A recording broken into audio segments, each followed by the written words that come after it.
Okay. All right, I just started the webinar and opened it up for everybody. We're getting attendees coming in right now, so thank you for joining us tonight.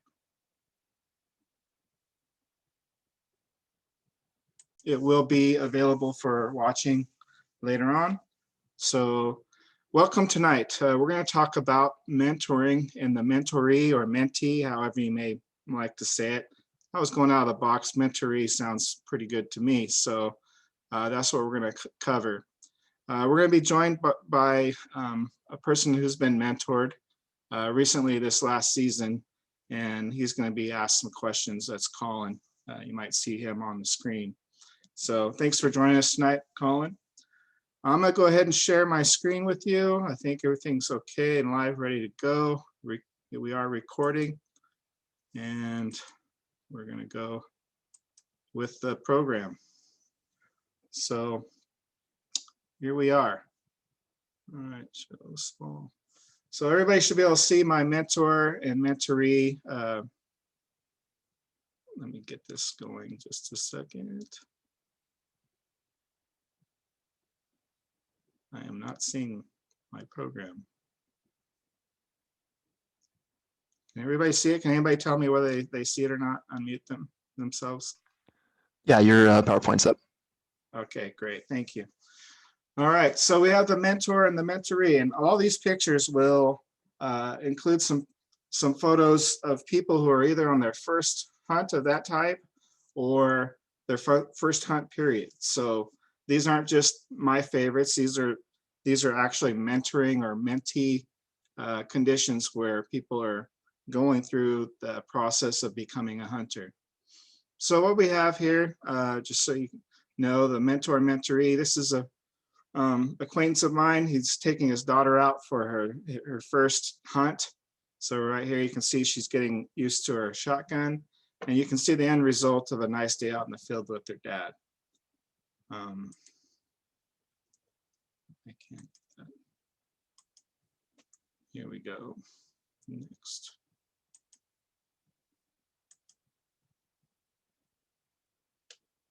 All right. I'm not getting my display thing here.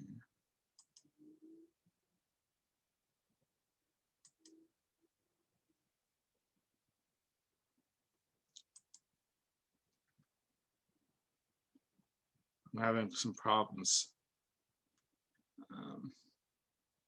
Here we go. All right, back in service. Everyone has had a mentor and has been a mentoree.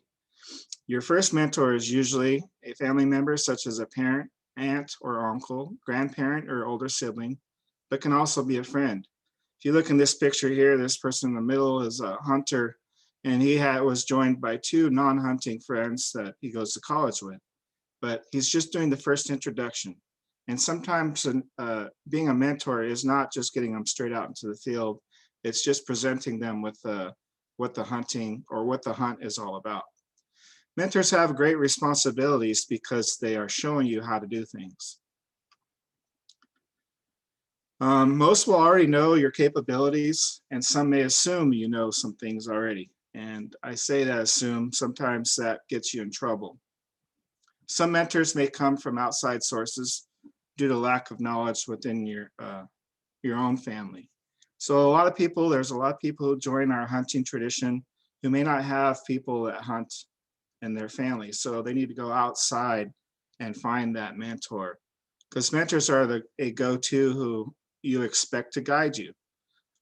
This person right here, Gary, this is his first time in the field hunting, first time actually being out in the marsh, and he had a really good mentor and a really good experience, and he's looking forward to having more. Mentorees, sometimes referred to as proteges or apprentices, are very important too, because they help pass on the information to the next generation. They need to understand why we do certain things and thus ask it.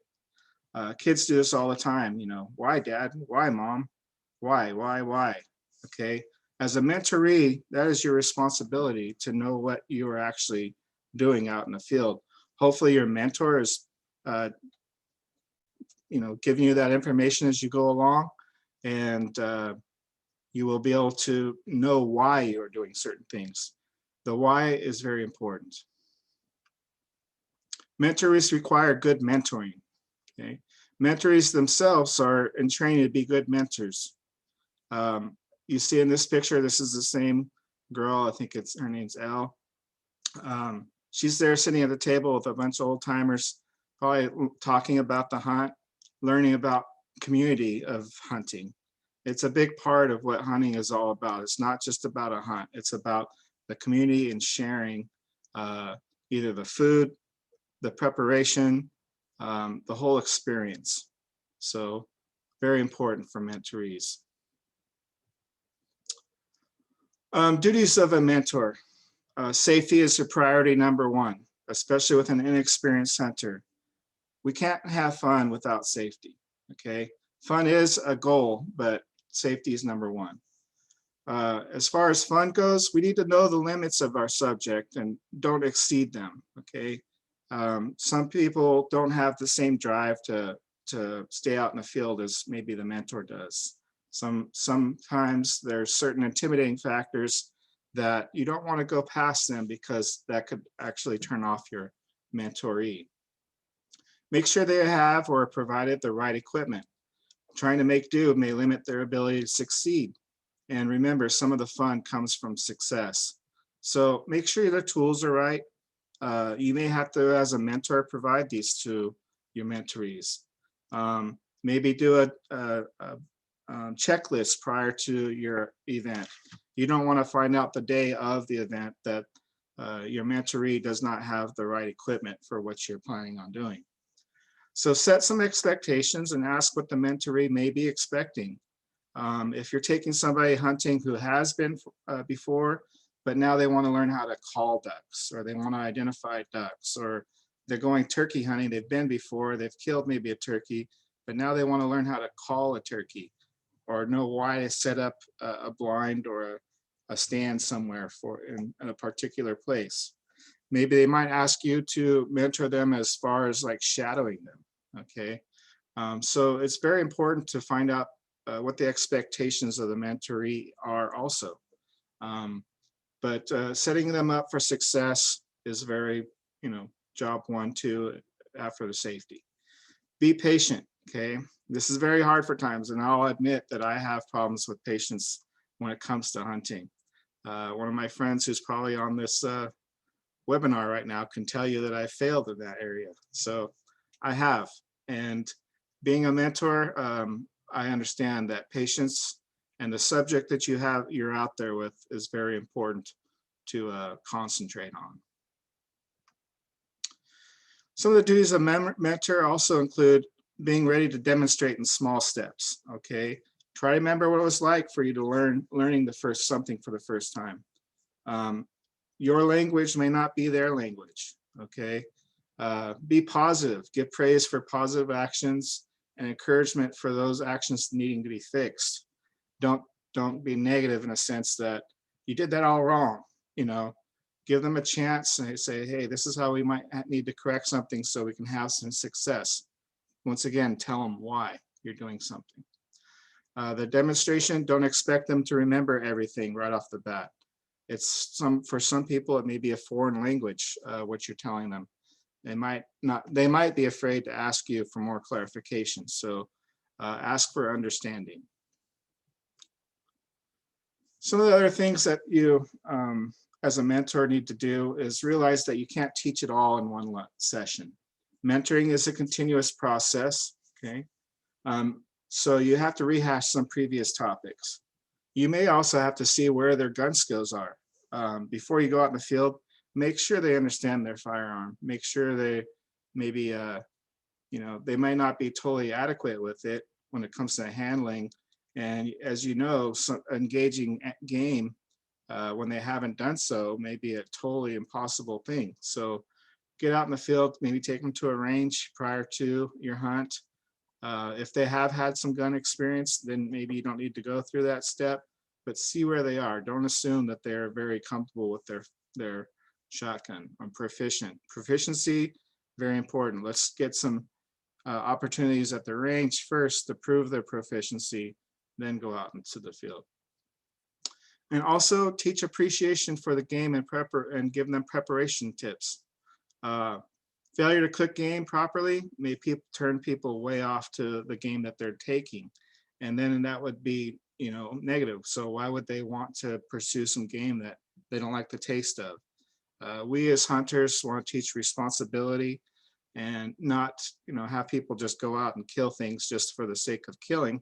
We want them to enjoy the game and respect it while they're out there. Some of the other duties as a mentor are to just don't make the trip just about the hunt. Okay, hunting and its tradition is more than just a hunt. It's the camaraderie that you get when you're in the field, the community that you get from fellow hunters. There's all kinds of stuff that a mentoree and a mentor can pull off of a shared hunt. Okay, maybe you make it a mixed bag event where you're not only going after one species as the primary, but of other options that are available in case those don't pan out. Maybe the hunting isn't good at all. Maybe you bring a fishing pole and make that part of the trip. But always take pictures because you can capture images that will be memorable and make your hunt worth replicating or duplicating. Another duties of a mentor are to follow up with the mentoree, ask them what they liked about the trip, share some pictures, recruit more mentorees or mentees, get them out in the field. Your job as a mentor, which everyone should hopefully reach at some time in their hunting career, is to bring some more people in, because if we fail to do that, we don't have people who will replace us. So try to get out there and be a good mentor and recruit mentorees. Now let's talk about some of the duties of a mentoree. Okay, we're talking about the person who's been invited to go hunting. Once again, safety still your priority number one. Nothing can end your trip sooner than showing your mentor you're unsafe. Me as a mentor, if I saw an unsafe gun handler out there, I would not want to risk my life, hunting with somebody who doesn't show good gun control. Okay, so it may take you as a mentor to go and do some more range time, get them out in the field and make sure that they understand the importance of gun handling. For a mentoree, be thankful. Okay, your mentor has decided to share something with you that they really love, and so tell them and show them you appreciate their efforts. Most people, that's what we, as mentors do. We want to show and share something that we have a passion for, and have you have that same passion. And if it doesn't work, then at least we try. Some other duties of mentoree is to ask questions. We've talked about this, to understand why you're doing something if it isn't explained. Your mentor may assume it's a common knowledge because it is in their world. My world, I admitted to my mistakes. I left a friend on a ridge thinking, okay, hey, just shoot the antelopes that don't have black cheek patches, okay, because we were out there doe hunting. And I made a mistake of leaving him by himself. I shouldn't have done that as a mentor. And in the future, I know that I can't assume somebody would understand what I described to him verbally. I may have to show him or her. So make sure that that's what you're doing. You're concentrating completely on your mentoree. And you as a mentoree, if you don't feel comfortable with something, tell your mentor. Say, you know what, I'm not really comfortable with that at this point. Please help me more with this. Your mentor may have let you know their expectations of you and your outing, but you may also have to ask for items that you are seeking, okay? Like I said, if you want to learn, your main priority of the trip is to learn how to identify by yourself. You don't want him telling you what it is. You want to call a duck or a turkey or something. You need to tell him that's what you want. That's what your expectation of the growth that you want to have is. So make that known to your mentor. Some of the other duties of your mentoree, maybe chip in for costs. Realize that your mentor is, taking you out to share something with you, and any little token of or gesture of thanks is great. Offer to buy the tank of gas. Okay, bring some food and drinks to share pre, mid, or post hunt. This makes it all part of the whole trip again. Do not use the shared spots or access to private property without permission. So if your mentor is taking you to public land, a public land spot, maybe he's taking you to one of his favorite places because he's successful there, don't go in turn take your friends there or go there all the time without maybe asking him. It is, yes, public land, but he shared something with you maybe and thinking that, hey, he's not going to go there unless I go there with him also. When it comes to private property, those private property permissions are hard to attain sometimes. So taking somebody else there without permission may make his access to that property incapable of happening. If you mess something up or you take that right, that little public privilege or that privilege of hunting on private property away, you've just closed the door on a mentor. So learn to press. So here's another one. There's little things that you're going out in the field, and if you're going out maybe hunting for deer, you've come into an area. You're not just going to open the door and then slam it and say, hey, what are we going to do? What are we going to hunt for? Maybe quiet and stealthness is required. Okay, that's very important sometimes when you're out in the field to actually just do this one little thing. It'll make a difference in you maybe seeing some animals or not. So where do I find a mentor? Good question. Hopefully you have a hunting mentor somewhere in your family or as a close family friend. All three of these individuals obtained their license, like I said, this year. They are brand new hunters. They visited my duck club with some of their friends, and they got to have their first experience, and you can tell by the smile on their face that they really enjoyed it. They had some proficiency with firearms, prior experience, but they never jumped into the hunting world, and this gave them a chance to do that. So you can see they enjoyed their take, and they really hope to come back out and visit again. As far as finding mentors, one of my first hunting mentors was from church when I was a kid. A friend of mine, his dad hunted. He was the one that kind of showed me the ropes on starting duck hunting. Okay, it's become a passion of mine. I can still remember where I went that first duck hunt, or actual legitimate duck hunt. I had one person that was my mentor that I worked for while I was in high school. He hired some football players to go out to the duck club and clean some places up, and he, introduced me to hunting on duck clubs and gave me opportunities to learn and grow as a duck hunter. I also have a mentor that I worked with that was my supervisor. And even though he was my mentor, or, as far as work goes, he mentored me into more big game hunting that I didn't know. But in turn, I also mentored him into waterfowl. So mentors do not have to be, younger or older than your mentorees. I'm already actually messing up a couple of things. I was supposed to give you some polls. So one of the things I'd actually like to do is show a poll, and I want you to see if you can do this. I'll give you about 30 seconds. I want to see where you guys are all at before we continue. So what my question is how likely are you to become a hunting mentor? First question, opportunity, was hoping to find the right person. Second was already a mentor. Third was maybe one of these days, meaning that you'd like to, but you're not quite there yet. And then the last choice was not likely. All right, well, I like to see that everybody's answering the way they are. So I'm going to end the poll. It's been 40 seconds. Share results, just so you can see how we are holding up as a group. A lot of you are already a mentor. I really appreciate that. Hoping to find the right person is next, or maybe one of these days is next. And then hoping to find the right person.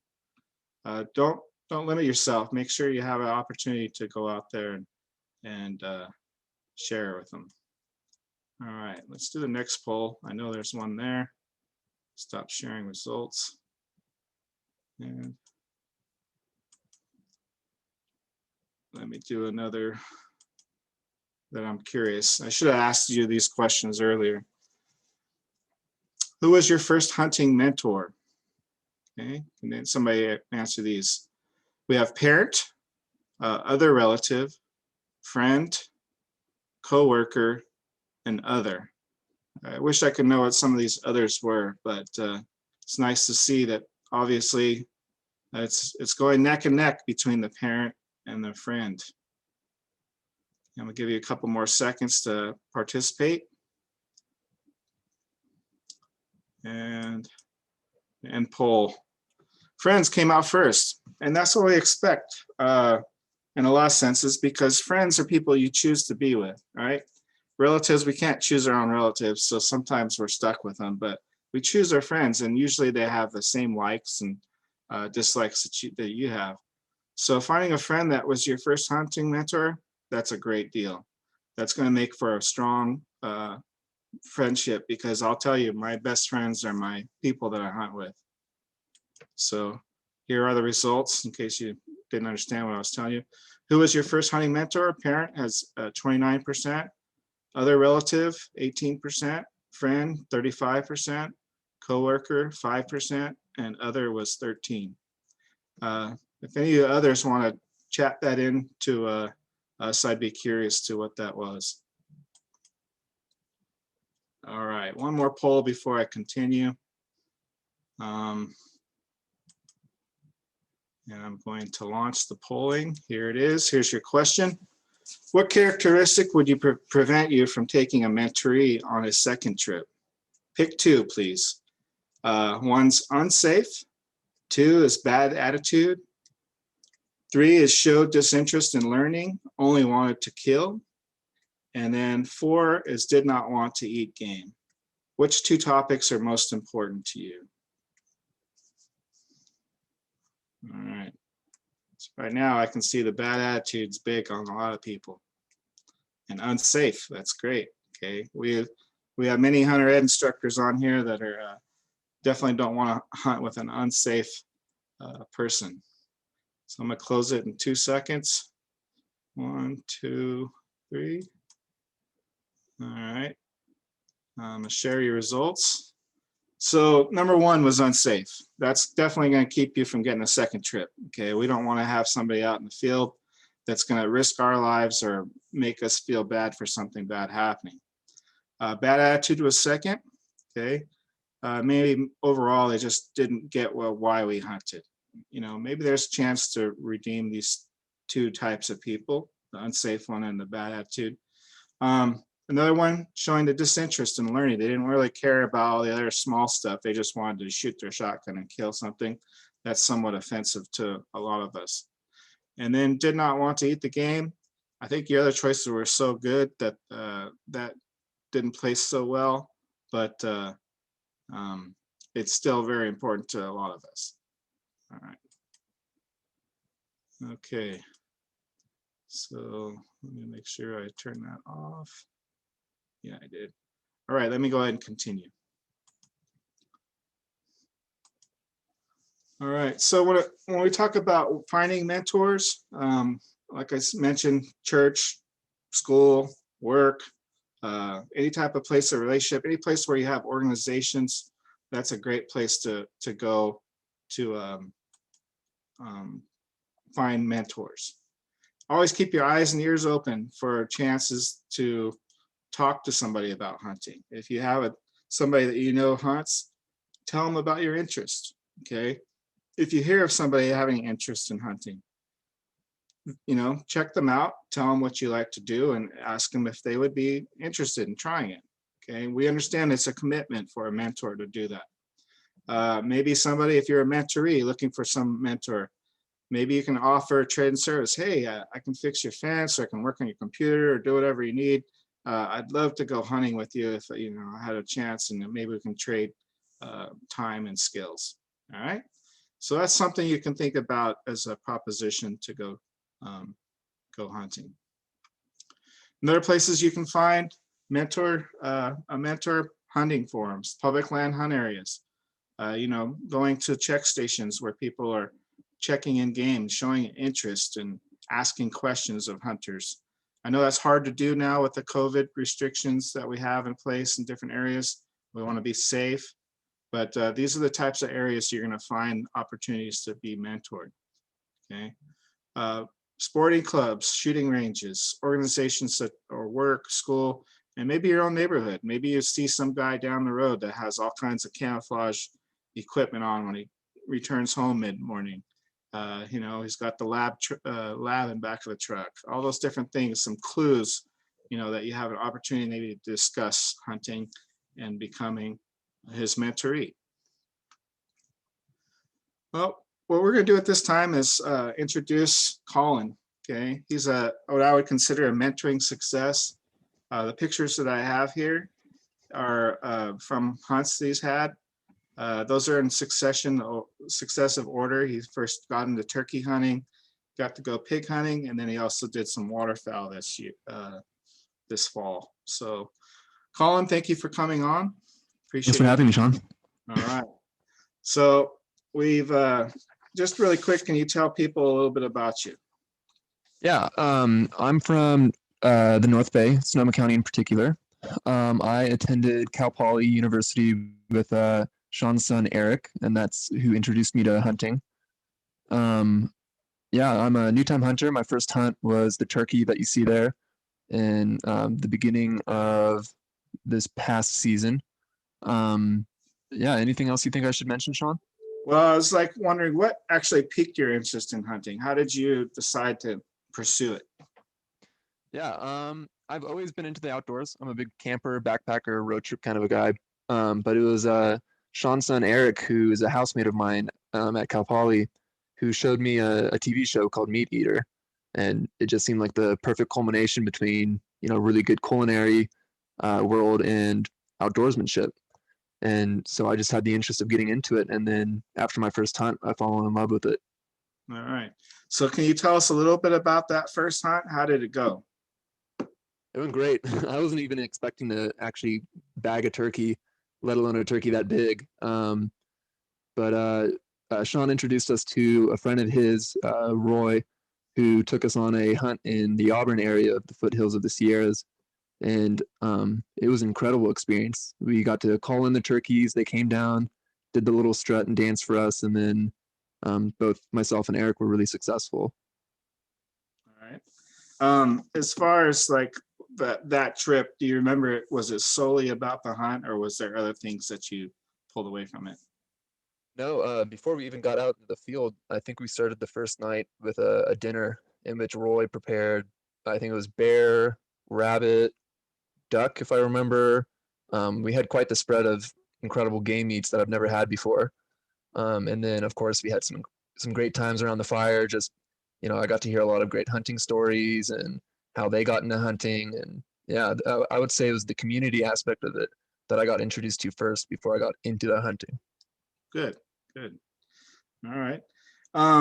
So I know you've taken 3 different species. Do you have a favorite experience? Like which one was the most memorable in your eyes? Like what would you like to replicate or do again? Is there any particular one?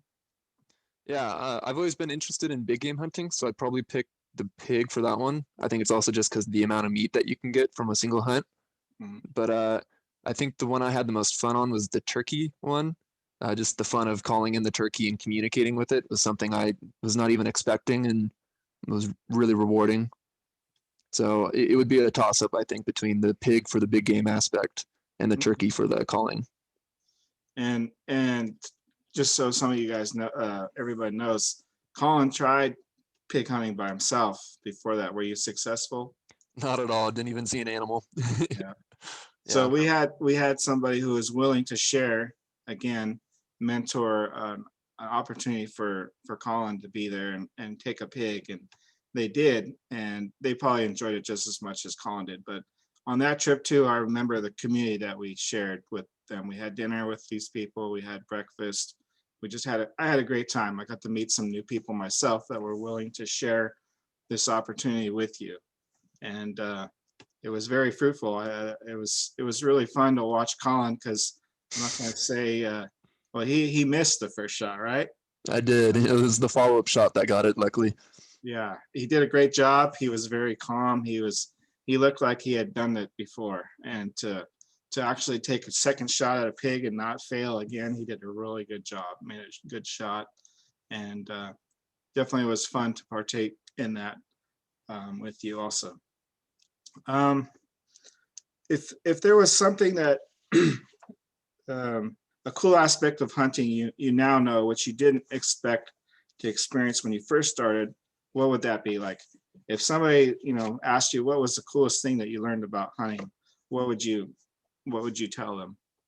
I would definitely have to go with the community side of it. I think we've stressed it a lot tonight, but I don't think there's anything more incredible than sitting around a fire or around a table, sharing good food, good stories, and just getting to meet people and hear what they like about hunting. Mm-hmm. Yeah, I know that was true the last time when Colin came to duck hunt. He made sourdough breads for our get together, and he included some of his wild pig meat in there, and he brought some wild pig bacon he shared, and so people that were there actually got to share some of Colin's take, and that's what it's all about too, is sharing those different experiences, and he shared his culinary skills with us at the duck club, and it made it really a cool thing. Have you tried to introduce anyone to hunting since you started? Yeah, I've got one of my oldest hometown friends. His name's Ian. I've tried to take him on a couple of pig hunts, just in the Monterey area down to San Luis Obispo. He has been kind of my best friend as far as going into the outdoors and doing all the backpacking. He introduced me to that side of it, so I figured I would introduce him to the hunting.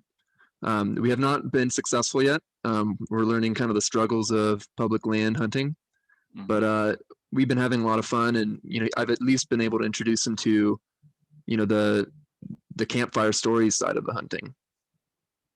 Good.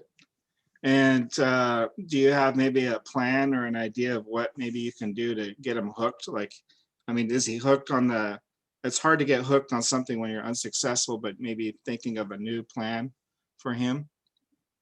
Yeah, I have not been using a lot of the Department of Fish and Game's resources, some of the hunts that they do and some of those, and I'm going to try and get Ian involved in that. But as far as keeping him interested in, building that motivation to go on a hunt and be successful for the first time, I think has been just sharing the meat. And he's a big cook and he loves cuisine and that kind of stuff. So he's had a lot of fun just on the cooking side of it. I've given him a lot of the pig. I give him some turkey and some duck, and he's really enjoyed that side of it and is really looking forward to getting All some right, game meat of his own. good. All right, well, it's good to hear that part of it. You're young in your like life as far as a hunter. You've had some success, but just that you're willing to share that already is a good thing. So keep it up on that sense. Thanks. Let me see. I had maybe one other question. Um, as far as starting any one of those things, what would you say was the hardest part for you to actually start? As far as a hunter, like if you were starting ground floor, where do you think you need to start first? Yeah, I guess I should probably give a little more background. So I have no relatives who are hunters, and I also don't have any close friends who are hunters. So getting into the hunting world has been uh, both difficult and kind of daunting because I don't even know what the processes were at that time. And then the other side of it was just I had no exposure to it. Um, so it wasn't until I met Eric and he kind of explained how simple the process was as far as just getting proficient with firearms, which kind of like Sean was talking about, we went to shooting ranges. He taught me how to use the firearms, how to shoot accurately, and how to be safe with those firearms. And then the other bit was just taking the online class and then the follow-up class and tests. Between those two, and then finding a mentor, in my case, Sean and Eric, um, that's how I did it, I guess. Uh-huh. No, that's good. And you did do the online class. I understand. You're a college student. You did the online at your pace, and then you went to the follow up afterwards, right? Right. Yeah.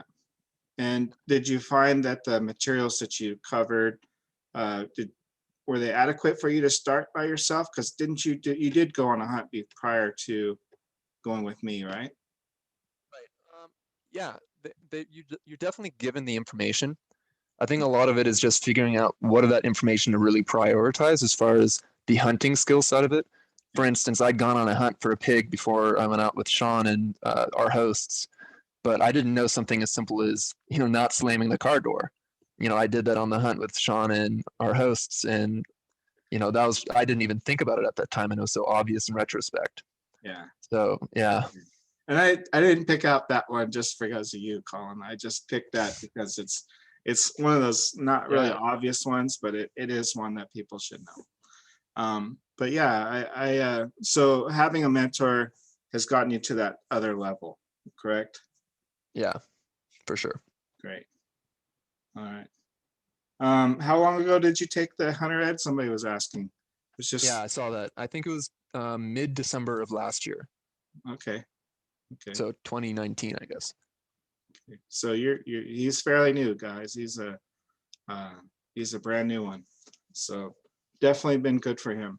Now, one thing that I did actually try to get him on in a chance for was the apprentice hunts, and I forgot to put that he was an apprentice. We forgot to put in his Hunter Ed number in order to get him priority draws. So we missed out on that opportunity. I was going to tie a waterfowl hunt with the upland hunt, and my bad, because I was the one that registered us, and we weren't successful for that. So maybe next year, right? Looking forward to it if it happens. All right, well, that's good. All right, so let me stop sharing here. I'm gonna see where we are. Any other questions maybe some of the panelists or the participants want for me or Colin as far as a mentor and mentoree? Somebody asked about borrowing a firearm for a hunt. I am a new hunter and do not own a firearm. So that is one of the exceptions to loaning a gun, is when you're in the field with a person and getting them out there hunting. There is, I don't know what the actual code is. That's probably something I should look up, and I will write that down. That way somebody is, if somebody is faced with this situation, we will have the legality covered for it. So I'm going to write this answer. This is a great question. If somebody on our panel wants to answer it, that's fine. If not, what we'll do is I will send out something afterwards on the section about borrowing a firearm for the purpose of hunting. Okay. Another question: is there a way myself as a mentee can be paired with a mentor on this Zoom? That's a good question. Yeah, everybody'd like to make sure that happens. Unfortunately, our Hunter Ed program does not have a mentor or mentoree program. This is something, maybe I'm seeing this is from, I have your name, Dylan. I'll see if maybe I can connect you with somebody, all right? So thanks for asking that question. I'm sure there's a lot of people who would now say, well, hey, I want to go with Sean because he gets turkeys, pigs, and ducks, right? That's not always what happens. So yeah, definitely. Robert, was there I haven't been following the chat the whole time. Is there anything there that needs to be addressed or covered? Yeah, if you can, hold on one second here. Yeah, a couple of the ones that are hanging on there. One for Colin. Is there anything about his first hunts that he didn't like, or that he had to get used to? Go ahead and answer truthfully too. Yeah. I'm actually kind of, the hardest thing for me being a night owl would probably be waking up in the morning for some of those hunts, particularly the duck hunt. But, enough coffee will get you through that pretty easily. Aside from that, I think part of it is, since it's such a new experience for me, just the thirst for knowledge of all aspects of it, whether it's, the equipment, the actual hunt, the cleaning of the game, the cooking of the game. There's so much to this field to learn that I think even the stuff that, maybe a more veteran hunter might not like, is still new to me and exciting. So, I'm struggling to find a good answer to that. Yeah. I will tell you, my son said he sleeps until 12 pretty much every day. Yeah, it's pretty bad. Trying to get him up for a turkey hunt or a duck hunt was kind of like, well, that's going to be a challenge. So Another one kind of for you, Sean. A couple folks are asking about the hunting opportunities through the department. What are they? The apprentice hunts, those sorts of things, the family hunts, the junior hunts. okay. You've covered some of that on another one. Maybe you could briefly cover it. And As far as the like apprentice hunts, those apprentice hunts that the department defines as apprentice are usually planted bird hunts. They're not really the wild bird hunts. So that would be like a planted pheasant. We don't have any more of those available. They've all been done for the year. There's still some hunts that'll take place, but the registration for them are closed. As far as what was the other part, Robert? Like apprentice opportunities or new hunter opportunities?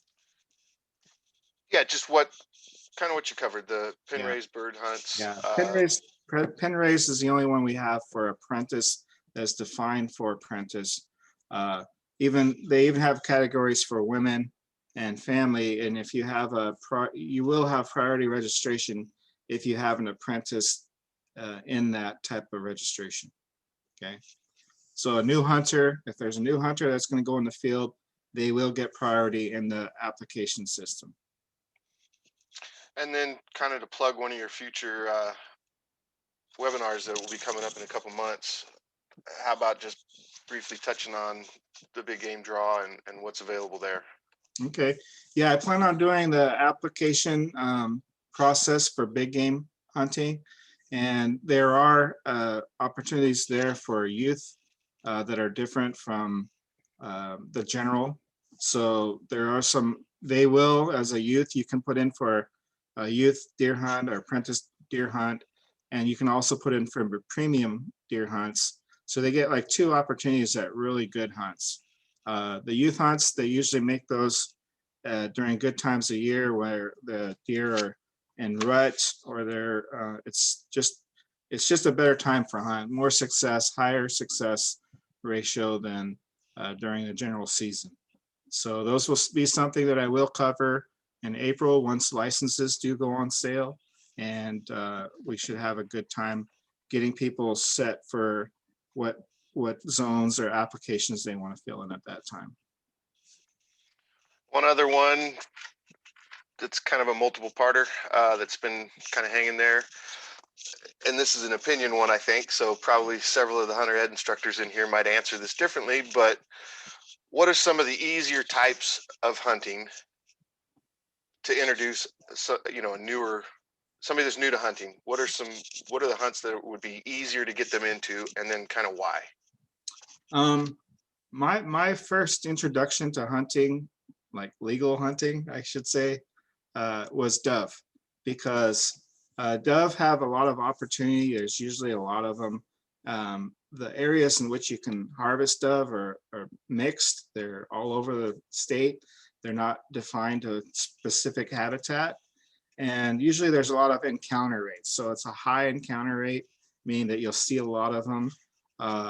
You'll have an opportunity. The equipment's cheap. All you need is a chair, a shotgun, and some shells. And it's pretty easy. So access is fairly simple.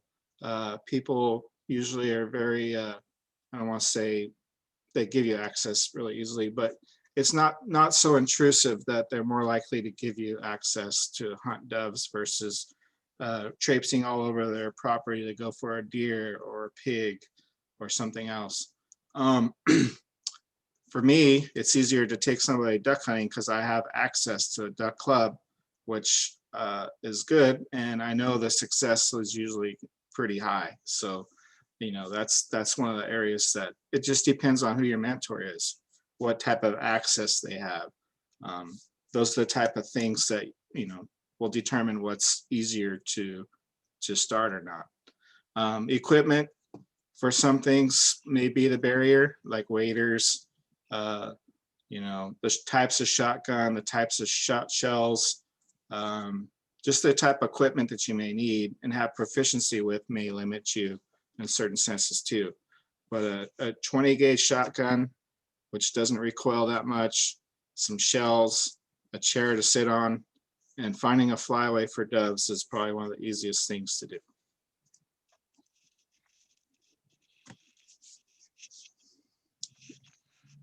Any other things? That's kind of all the ones that I tracked as we were going.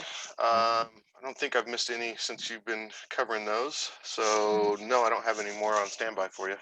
And I would tell you, I'll tell you too, turkey is actually becoming a very good apprentice mentoring type of sport, because turkeys are growing in population in many areas.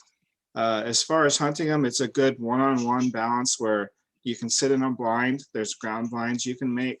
You can teach your mentee, your mentoree, all the aspects of why you're doing what you're doing.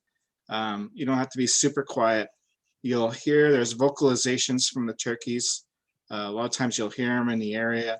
So there's a chance for encounter. And actually shooting a target of a turkey that's coming in and strut. He's not flying in the air where it might be hard to engage him with the shotgun. They're usually standing in front of you. So some of those type of aspects of hunting, turkey can be a very good one for a first-time hunter also. So that's why actually the reason why I chose this topic is because there's some mentoring opportunities coming around. Duck season ends this weekend, but next weekend is a junior duck hunt weekend, or not junior, it's youth waterfowl weekend. As long as you're under 17 years of age, you can go out on this youth waterfowl weekend. Well, there'll be a lot of ducks. I'm sure there'll be a lot of ducks. Hopefully the weather's right. It gives you a good opportunity because they've been resting for a week. There's usually a high success rate for waterfowl on the youth waterfowl weekend. The weekend after that is the Veterans Day weekend, the February 13th and 14th, which is designed to recognize veterans that have served our country. They give them a special weekend of duck hunting. And maybe you know a veteran that hasn't been out in the field for a long time and maybe would like to join you out in the marsh. So that's another opportunity to mentor or accompany, a veteran out into the field for a hunting opportunity. And then of course we have the turkey seasons that will start up in March, starting with the youth turkey season and then the general season. So those are all great mentoring opportunities. If you have a chance to take somebody out, there's high success for those 4 hunts. So think about doing that. There's also a goose weekend at the end of the February that will be another opportunity that will present itself. So think about opportunities, think about people that you may want to encourage to join the hunting tradition and try to get them out there. Any other questions? All right. So I appreciate somebody said I need to smile. That's great. I do need to smile more. I'm having a good time. Trust me, I'm not bored, but it's hard. I'm looking at 2 different screens, trying to follow along with the thing. And thanks for making that point there, Dan. Appreciate it. Anything else? All right. This wasn't a topic with a bunch of stats or anything. It was a topic that I wanted to do just to get people encouraged for your opportunities that are coming out there. They're out there. I'm gonna have one more poll, and hopefully you guys all answer it. Well, this is for mentors. So here we go. One last poll. I did it out of order, but we're gonna go with it anyways. So why do you need a hunting mentor? Pick 2, please. One's to learn about my equipment. Another one to learn where to hunt, to learn how to hunt, to learn how to prepare game, and to provide me equipment. I have a feeling that last one might be high. Learn how to hunt. All right, everybody's participating. Thank you. Getting a pretty good response. And I'm gonna close it up in 5 seconds. 3, 2, 1. And I'm going to share my results. So obviously the reason that you need a mentor is to learn how to hunt. But also people want to know where. And that's somewhat of a object and challenge here in California.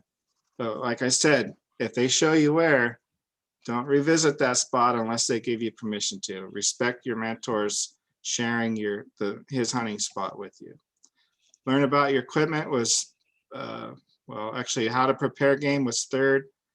Learn about your equipment is 4th, and provide me equipment was low on the scale, the last one. So appreciate your honesty with the answers. These are somewhat stuff we can look at for future work with what we do. All right. All right. Well, that's it.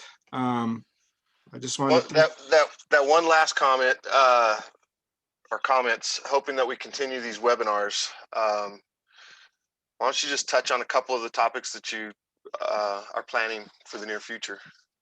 Okay, as I mentioned in the beginning, next week we'll cover the wild turkey hunt applications. The week after that, on February 11th, registrations aren't up yet. I'm going to get them up as soon as possible, hopefully tomorrow.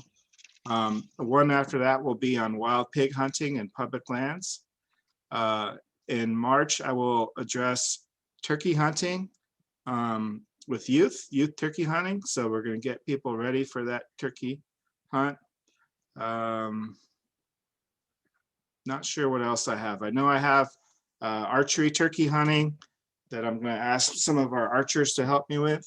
I have applying for big game applications like deer and elk and all those things. If you need help with that, we're going to get you covered on how to apply for those type of tags. So talk about the statistics of drawing, what you're applying for, make sure you're not just wasting your application opportunity. Okay. And yes, somebody's asking about where to register for that. Yes, those announcements will be through social media, the department's social media, and they'll be on the Advanced Hunter Ed webpage. Yes. Yeah, so I hope to have those up hopefully by Monday, ideally, and maybe have more than just the next 2. I want to try to get more and more posted in advance so that you can see what's out there. Okay. So thank you for joining us tonight. If you guys have any questions, guys and gals, you can send them to my email address, which is you've been given in the registration. I will send out a link and answer that question on borrowing a firearm from somebody, where the laws, what it reads on that, so that you're aware. And that's it. Somebody asked what Colin was majored in. He was a business and finance person. He's looking for a job, right, Colin? That's right. All right. Well, hopefully you guys can see he's a very respectful person. If somebody wants to tell me offered Colin a job, then let me know. I'll pass the word. He went to a good school. So, all right. Well, thank you. I appreciate you guys coming and joining us tonight. I am smiling. Thank you, Dan. I'm smiling because it's one more topic we've covered, and I hope you've enjoyed it. So thank you for coming on. All right. Good night.